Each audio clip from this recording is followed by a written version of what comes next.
తనపై గెలిచిన ఎమ్మెల్యే లక్ష్మణ్ బాగ్ను ఒడిశా మాజీ సీఎం నవీన్ పట్నాయక్ అభినందించారు. నిన్న అసెంబ్లీలో ప్రమాణ స్వీకారం చేసిన ఆయన తోటి సభ్యులను పలకరించారు.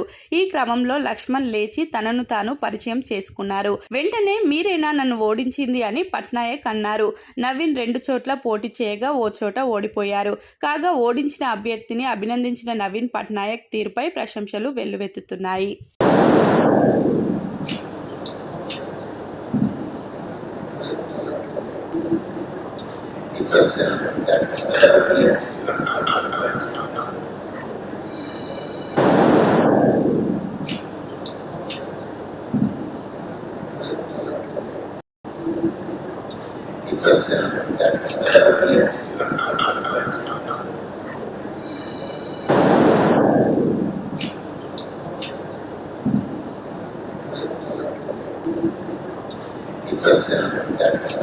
Yes.